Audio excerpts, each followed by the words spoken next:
नमस्कार दोस्तों, आप सभी का स्वागत है आपके अपने YouTube चैनल मैथ्स वर्ल्ड पर। दोस्तों, पिछले क्लास में हम लोगों ने रेडियो सक्रियता के बारे में पढ़ा था और रेडियो सक्रिय तत्व से जो अल्फा, बीटा और गामा किरणें निकलती थी उसके बारे में हम लोगों ने पूरी जानकारी प्राप्त की थी।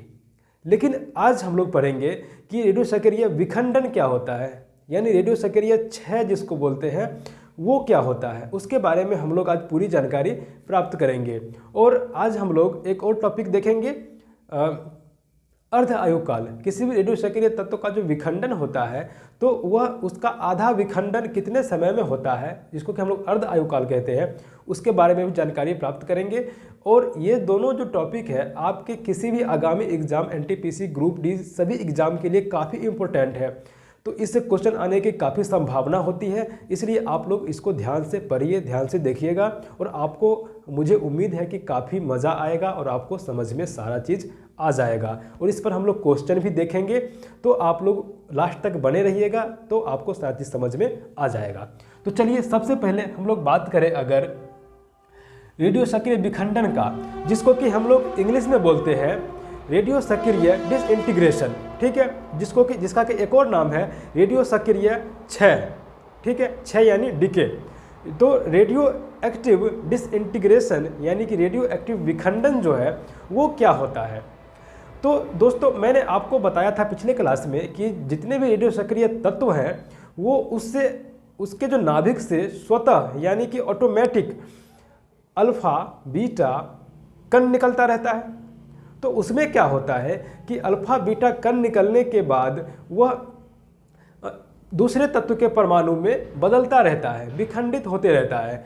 तो इसी घटना को क्या कहते हैं, रेडियो सक्रिय विखंडन, ठीक है। और रेडियो सक्रिय विखंडन से आपको एग्जाम में क्वेश्चन कहाँ से आएगा वो मैं आपको अभी बताता हूँ। तो देखिए, रेडियो सक्रिय विखंडन से जो एग्जाम में क्वेश्चन आता है, इससे आपको यहाँ से पूछेगा कि रेडियो सक्रिय विखंडन सिद्धांत जो है इसका प्रतिपादन किसने किया था। आपको ये नहीं पूछेगा कि रेडियो सक्रिय विखंडन होता क्या है, इसमें आपको ये पूछेगा कि रेडियो सक्रिय विखंडन का जो सिद्धांत है उसका प्रतिपादन किसने किया था। तो रेडियो सक्रिय सिद्धांत का प्रतिपादन किया था दो साइंटिस्ट थे, एक सॉडी थे और एक फाजन्स थे। तो सॉडी और फाजन्स दोनों ने मिलकर के एक रेडियो सक्रिय सिद्धांत दिया था, जो कि कब दिया था, तो 1913 ईस्वी में दिया था। तो आपको क्वेश्चन यहाँ से तीन बन सकता है। एक तो बन सकता है कि रेडियो सक्रिय सिद्धांत का प्रतिपादन किसने किया था, और एक बन सकता है कि रेडियो सक्रिय सिद्धांत का प्रतिपादन कब हुआ था, ठीक है। और क्वेश्चन पूछने का तरीका अलग हो सकता है। जैसे रेडियो सक्रिय सिद्धांत का प्रतिपादन किसने किया था, आपको ए नंबर ऑप्शन में दे देगा सॉडी, बी नंबर में दे देगा फाजन्स और सी नंबर में दे देगा इनमें से कोई नहीं, और डी में दे देगा कि ए और बी दोनों। तो आपका ए और बी दोनों वाला ऑप्शन सही हो जाएगा।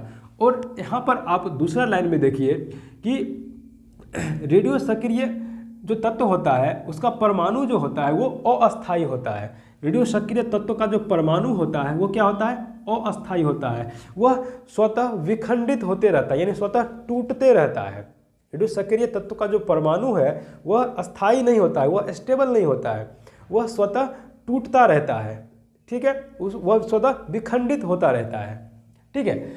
और ये जो होता है कि अल्फा एवं बीटा कण रेडियो सक्रिय तत्वों के परमाणु के नाभिक से उत्पन्न होते हैं। ये जो रेडियो सक्रिय तत्व जो होता है उसके नाभिक से स्वतः अल्फा और बीटा कण निकलते रहते हैं, जिससे क्या होता है कि रेडियो सक्रिय कोई परमाणु है वह दूसरे तत्व के परमाणु में परिवर्तित हो जाता है, ठीक है। तो आपको एग्जाम में क्वेश्चन यहाँ से कहाँ से आएगा कि रेडियो सक्रिय तत्व के परमाणु के नाभिक से कौन कौन से कण निकलते रहते हैं, उत्पन्न होते रहते हैं। तो इसमें हो जाएगा अल्फा कण और बीटा कण। और एक क्वेश्चन आपको और आ सकता है इसमें से कि रेडियो सक्रिय तत्व के परमाणु के नाभिक से कौन से किरण निकलते रहते हैं। तो इसमें हो जाएगा गामा किरण, क्योंकि रेडियो सक्रिय तत्व से आपको तीन निकलती है किरणें, अल्फा किरण, बीटा किरण और गामा किरण। तो यहाँ पर गामा की प्रवृत्ति जो होती है वह किरण की प्रवृत्ति यानी रे की प्रवृत्ति होती है, और अल्फा और बीटा की जो प्रवृत्ति होती है वो होती है कण की प्रवृत्ति। तो अगर कण पूछे तो अल्फा और बीटा ही होगा, और अगर किरण पूछे तो गामा भी हो जाएगा। ठीक है, तो रेडियो सक्रिय जैसे अल्फा और बीटा कण जो परमाणु के नाभिक से निकल जाते हैं तो उस परमाणु के नाभिक में कुछ परिवर्तन होता है। ठीक है, तो वह परिवर्तन दो प्रकार का होता है। रेडियो सक्रिय तत्व के परमाणु के नाभिक से अल्फा और बीटा कण जो निकलता रहता है उससे परमाणु के नाभिक में एक परिवर्तन होता है, और वह परिवर्तन दो टाइप का होता है। एक कौन सा होता है? अल्फा परिवर्तन। एक परिवर्तन होता है अल्फा परिवर्तन, और दूसरा परिवर्तन जो होता है वो होता है बीटा परिवर्तन। ठीक है, रेडियो सक्रिय तत्व के परमाणु के नाभिक से जो अल्फा और बीटा कण निकलता है उससे कुछ न कुछ तो नाभिक में परिवर्तन होगा। तो वह परिवर्तन दो टाइप का होता है, एक होता है अल्फा परिवर्तन और एक होता है बीटा परिवर्तन। अल्फा परिवर्तन कैसे होता है? तो अगर नाभिक से अल्फा कण निकला है तो उस परिवर्तन को हम लोग अल्फा परिवर्तन कहेंगे, और नाभिक से अगर बीटा कण निकला है तो उस परिवर्तन को हम लोग बीटा परिवर्तन कहते हैं। जैसे अल्फा कण निकला तो अल्फा परिवर्तन और बीटा कण निकला तो बीटा परिवर्तन। अब क्या होता है कि अल्फा कण अगर किसी परमाणु के नाभिक से अगर अल्फा कण निकल जाए तो क्या परिवर्तन होगा? अल्फा परिवर्तन जो होता है, अल्फा परिवर्तन, उसमें आखिरी परिवर्तन होता क्या है वो हम लोग देखते हैं। तो अल्फा परिवर्तन जो होता है उसमें एक अल्फा कण यदि निकल जाए किसी भी रेडियो सक्रिय तत्व के परमाणु के नाभिक से तो क्या होगा कि जो नया परमाणु हमको प्राप्त होगा उस परमाणु में परमाणु का जो द्रव्यमान होगा मूल परमाणु के द्रव्यमान से 4 कम हो जाता है, और परमाणु संख्या 2 कम हो जाती है। ठीक है, एग्जाम में आपको बार बार क्वेश्चन आता है कि अगर किसी रेडियो सक्रिय तत्व के परमाणु के नाभिक से एक अल्फा कण निकल जाए तो उसकी द्रव्यमान संख्या और परमाणु संख्या में क्या परिवर्तन आएगा? तो द्रव्यमान संख्या 4 कम हो जाएगी और परमाणु संख्या 2 कम हो जाएगी। आपको ये ध्यान में रखना है। और यही अगर आपको बोल दे कि किसी भी रेडियो सक्रिय तत्व के परमाणु के नाभिक से अगर 2 अल्फा कण निकल जाए तो क्या होगा? तो 2 अल्फा कण निकलेगा तो एक में 4 कम होता था तो 2 में कितना हो जाएगा? 8 कम हो जाएगा। और यही अगर 3 निकल जाए नाभिक से अल्फा कण तो इसमें परिवर्तन हो जाएगा कितना? 12 कम हो जाएगा द्रव्यमान संख्या। ठीक है, जैसे एग्जाम्पल एक देख लेते हैं हम लोग। एग्जाम्पल है कि रेडियम का परमाणु संख्या होता है 88 और द्रव्यमान संख्या होता है 226।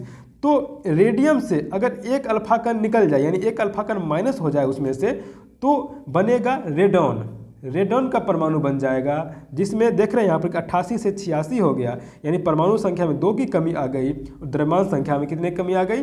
4 की कमी आ गई। 26 से कितना हो गया? 22 हो गया। तो यहाँ पर आपको समझ में आया। तो अभी तक हम लोगों ने जितना पढ़ा उससे क्या क्या क्वेश्चंस आ सकते हैं वो अभी बताता हूँ। इस लाइट को क्या हो गया?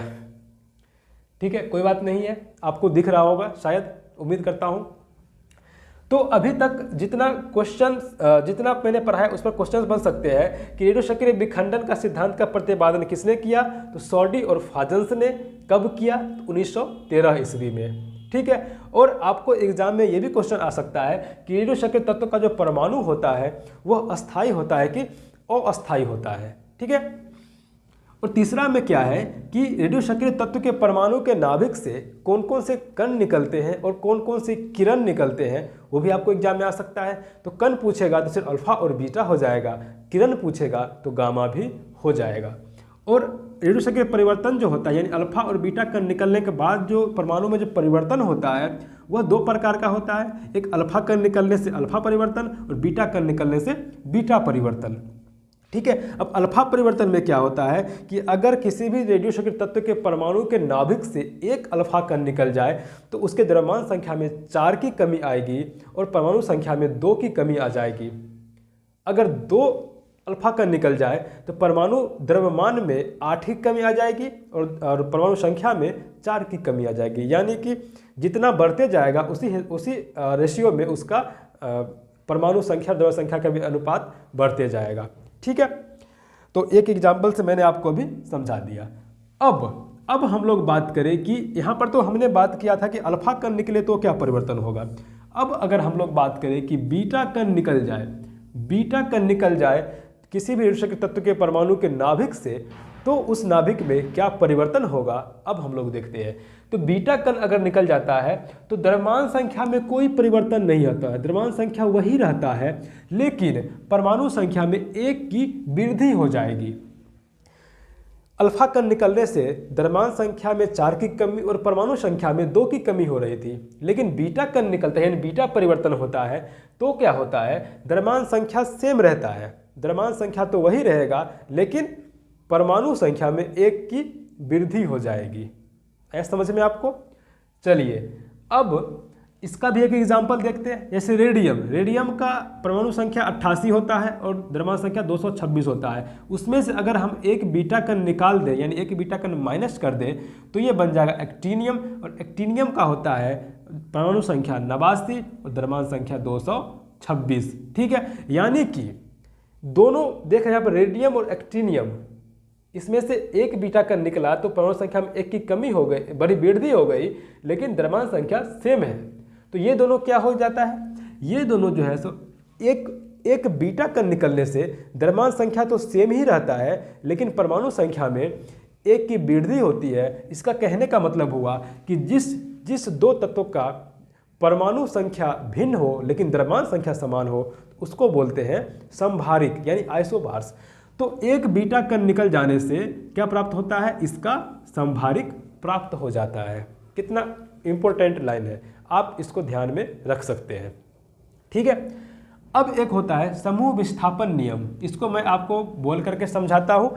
जैसे समूह विस्थापन नियम में क्या होता है कि जैसे पीरियोडिक टेबल है, ठीक है, पीरियोडिक टेबल है जिसमें आवर्त होता है, ठीक है, ये आवर्त होता है, और ये जो ऊपर से नीचे तरफ जो आता है खाका वो होता है वर्ग, ठीक है, और इधर से इधर का जो होता है बाएं से दाएं तरफ, इसको बोलते हैं क्या, आवर्त।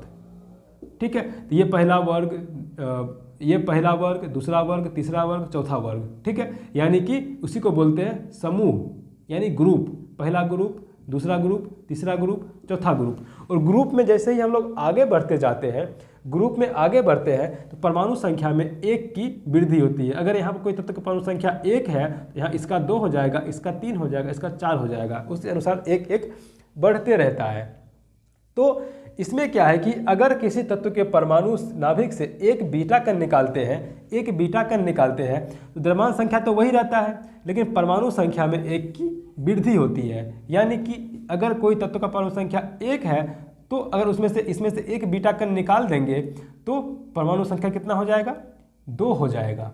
ठीक है, यानी इस ग्रुप का तत्व प्राप्त हो जाएगा। 3 निकाल देंगे तो यहाँ आ जाएगा, 4 निकाल देंगे तो यहाँ पर आ जाएगा तत्व। यानी कि इसको हम लोग बोलते हैं समूह विस्थापन नियम, यानी 1 नंबर समूह से 4 नंबर समूह में चला गया। ठीक है, तो ये बात आपको समझ में आ गया। अब हम लोग बहुत ही इंपॉर्टेंट टॉपिक अर्ध आयुकाल पढ़ेंगे। जैसे मैंने अभी आपको बताया यहाँ पर कि रेडियो सक्रिय विखंडन होता है, रेडियो सक्रिय तत्व जो होता है अस्थायी नहीं होता है, उसका विखंडन होते रहता है। तो रेडियो सक्रिय तत्व का जो परमाणु है, परमाणु का जो विखंडन हो रहा है तो कितना समय के बाद वह आधा बच जाएगा, उसी समय को बोलते हैं अर्ध आयु। यानी कि कोई रेडियो सक्रिय तत्व है, उसका जो सक्रियता है, कितना सक्रिय है वो, उसकी सक्रियता जितने समय में आधी रह जाती है, आधी सक्रिय रह जाती है, तो उसी समय को क्या बोलते हैं, अर्ध आयु काल।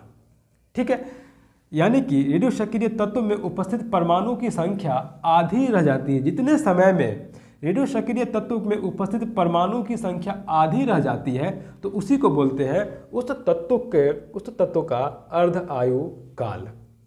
समझ में आना चाहिए आपको कि किसी भी रेडियो सक्रिय तत्व में जो उपस्थित परमाणु होता है उसकी संख्या जितने समय में आधी हो जाएगी। यहाँ विखंडन हो रहा है तो परमाणु कम होते जा रहा है, तो जितने समय में उसकी आधी बच जाएगी परमाणु, तो उसी को बोलते हैं उस तत्व का अर्ध आयु काल। ठीक है, अर्ध आयु काल जो होता है वो 1 सेकेंड भी हो सकता है और लाखों वर्ष भी हो सकता है। ठीक है, फिक्स नहीं है कि इतना ही होगा। वह किसी तत्व के लिए 1 सेकेंड भी हो सकता है और किसी तत्व के लिए लाखों करोड़ों वर्ष भी हो सकता है। यानी कि कोई तत्व जल्दी जल्दी विखंडित होकर के, यानी बहुत सक्रिय है, वो जल्दी जल्दी विखंडित होकर के छोटे छोटे टुकड़ों में बंट सकता है, यानी आधा आधा टुकड़ा बना सकता है। और कोई तत्व जो है सो लाखों करोड़ों वर्ष के बाद वह विखंडित होकर के आधा आधा टुकड़ा बना सकता है। तो वही है कि रेडियो सक्रिय तत्व का जो अर्ध आयुकाल है वो 1 सेकेंड से लेकर के लाखों वर्ष तक होता है। जैसे अगर हम बात करें पोलोनियम की, पोलोनियम एक रेडियो सक्रिय तत्व है जिसका परमाणु संख्या 84 और द्रव्यमान संख्या 214 होता है। इसका जो अर्ध आयुकाल होता है कितना होता है, 10⁻⁻4 सेकेंड। काफ़ी कम समय है, 10⁻⁻4 सेकेंड काफ़ी कम समय है। तो इतने कम समय में ही यह टूट करके आधा बच जाता है, यानी यह आधा सक्रिय हो जाता है। उसी तरीके से अगर हम बात करें यूरेनियम की, तो यूरेनियम में 92 परमाणु संख्या 235 द्रव्यमान संख्या होता है और इसका जो अर्ध आयुकाल होता है वो कितना होता है, 4 × 5 × 10⁹ वर्ष, यानी यह तो करोड़ों वर्ष में चला गया। ठीक है, तो ये यूरेनियम का जो अर्ध आयुकाल होता है, यानी यूरेनियम का जो कितना सक्रिय है उसका आधा सक्रिय वह जो है सो 4.5 × 10⁹ वर्ष के बाद ही होगा। यानी कि इसका अर्ध आयुकाल बहुत ही ज़्यादा है और इसका अर्ध आयुकाल बहुत ही कम है। तो ये फिक्स नहीं है कि किसका अर्ध आयुकाल कितना फिक्स कर दिया जाए। ठीक है, अर्ध आयुकाल द्रव्यमान पर निर्भर नहीं करता है। काफ़ी इंपॉर्टेंट लाइन है, अर्ध आयुकाल जो है द्रव्यमान पर निर्भर नहीं करता है। किसी तत्व का द्रव्यमान अगर 10 ग्राम है, किसी तत्व का द्रव्यमान अगर 10 ग्राम है और इसका अर्ध आयुकाल मान लीजिए 5 वर्ष है, ठीक है, 5 वर्ष, तो 5 वर्ष के बाद यह 5 ग्राम हो जाएगा, यानी आधा हो जाएगा। ठीक है, अब ऐसा नहीं है कि यह 5 ग्राम हो गया तो 2 वर्ष में 2.5 ग्राम हो जाएगा, ऐसा कुछ नहीं है। ठीक है, अगर यहाँ से यहाँ आधा होने में 5 वर्ष लगा है तो 5 से आधा यानी 2.5 होने में भी आपको 5 वर्ष ही लगेगा। यानी कि यह द्रव्यमान पर निर्भर नहीं करता है। द्रव्यमान चाहे कुछ भी हो, अर्ध आयुकाल में कोई परिवर्तन नहीं आ सकता है। ठीक है, तो चलिए अब हम लोग अर्ध आयुकाल का फॉर्मूला देखते हैं। अर्ध आयु का फॉर्मूला होता है 0.693 बट्टा में कितना, लेमडा, और लेमडा को हम लोग बोलते हैं विखंडन स्थिरांक। अगर आपको न्यूमेरिकल क्वेश्चंस आता है तो आपको ये लेमडा का वैल्यू आपको एग्जाम क्वेश्चन में दिया मिल जाएगा, तो आप लोग यहाँ से पुट करके निकाल सकते हैं। ठीक है, अब एक क्वेश्चन देखते हैं कि किसी रेडियो सक्रिय तत्व की अर्ध आयु 5 वर्ष है। किसी रेडियो सक्रिय तत्व की अर्ध आयु कितनी है, 5 वर्ष है, तो 1/16 भाग 1/16 होने में उसको कितना समय लगेगा। ठीक है, यानी कि अगर हम लोग देखें इस क्वेश्चन को बहुत ही सिंपल मेथड से बनाए तो यहाँ पर आप देख रहे हैं कि किसी भी रेडियो सक्रिय तत्व का जो परमाणु है, जैसे मान लीजिए इसका द्रव्यमान पहले x था, कितना था, x था, अब ये 5 वर्ष में कितना हो गया, x/2, यानी आधा हो गया। अब ये जो है ये x/2 फिर से 5 वर्ष में x/4 हो जाएगा, इसके भी आधा हो जाएगा। ठीक है, अब ये फिर से 5 वर्ष में कितना हो जाएगा, x/8, और फिर से अगर 5 वर्ष निकालेंगे, 5 वर्ष के बाद ये कितना हो जाएगा, x/16, यानी 1/16 हो गया। पहले था x, अब हो गया x का 1/16। तो यहाँ पर आप देख रहे हैं कि किसी रेडियो सक्रिय तत्व की अर्ध आयु 5 वर्ष है तो 1/16 भाग होने में कितना समय लग, ऐसा क्वेश्चन आपको बहुत सारे एग्जाम में पूछा हुआ मिल जाएगा, काफ़ी इंपॉर्टेंट क्वेश्चन है। तो यहाँ पर देख रहे हैं कि अगर पहले मान ले x तो 5 वर्षों के बाद x/2, और मैंने आपको ये लाइन यहाँ पर मेंशन किया है कि अर्ध आयु काल जो है द्रव्यमान पर निर्भर नहीं करता है। पहले द्रव्यमान था x, अब हो गया x/2। ठीक है, लेकिन यहाँ पर अर्ध आयु था 5 साल, यानी x से x/2 होने में 5 साल लगा है, तो x/2 का आधा होने में भी 5 साल ही लगेगा। ठीक है, क्योंकि द्रव्यमान पर निर्भर करता नहीं है, इसलिए x/2 ही होगा। और यहाँ से फिर x/4 से x/8 होने में, यानी इसका आधा होने में फिर से 5 वर्ष और इसका आधा होने में फिर से 5 वर्ष, यानी यहाँ से यहाँ आने में कितना हो गया, 5, 5, 10, 5, 15, 5, 20, यानी इसका आंसर जो हो जाएगा वो कितना हो जाएगा, 20 वर्ष। ठीक है, काफ़ी इंपॉर्टेंट था। ठीक है, तो उम्मीद करता हूँ कि सारा आपको समझ में आ गया होगा। आप स्क्रीनशॉट ले सकते हैं इसका, मैं यहाँ से साइड हो गया हूँ, आप स्क्रीनशॉट ले लीजिए। तो आपसे बस एक ही उम्मीद है कि आप लोग शेयर कीजिए वीडियो को और चैनल को जरूर सब्सक्राइब कर लीजिए, क्योंकि मैं जैसे केमिस्ट्री फिजिक्स खत्म होता है तो मैं आपको वन लाइनर क्वेश्चन और ऑब्जेक्टिव क्वेश्चंस भी बहुत सारा कराऊंगा, जिससे आपकी तैयारी बहुत अच्छी हो जाएगी। और मैं इसके बाद एक रिवीजन क्लास भी लेकर आऊँगा, जैसे रिवीजन क्लास के बाद आपको ऑब्जेक्टिव क्वेश्चंस कराया जाएगा, जो कि एग्ज़ाम में आया हुआ क्वेश्चंस रहेगा। तो काफ़ी मज़ा आएगा आपको, तो चैनल जरूर सब्सक्राइब कर लीजिए। और अगर आपको एग्ज़ाम में चाहे लोको पायलट का एग्ज़ाम हो, टेक्नीशियंस का एग्ज़ाम हो, जेई का एग्ज़ाम हो, ग्रुप डी एग्ज़ाम हो, एनटीपीसी, एसएससी, कोई भी एग्ज़ाम हो, उसमें आपको एक भी साइंस का क्वेश्चन छूटेगा नहीं। तो जरूर सब्सक्राइब करिए चैनल को और बेल आइकन को भी प्रेस कर लीजिएगा, जिससे होगा क्या कि जैसे मैं वीडियो अपलोड करूँगा तो आपके पास नोटिफिकेशन सबसे पहले पहुँच जाएगा। तो चलिए दोस्तों, फिर मिलते हैं नेक्स्ट वीडियो में नए टॉपिक के साथ। तब तक के लिए व्यस्त रहिए, स्वस्थ रहिए, मस्त रहिए। जय हिंद, जय भारत।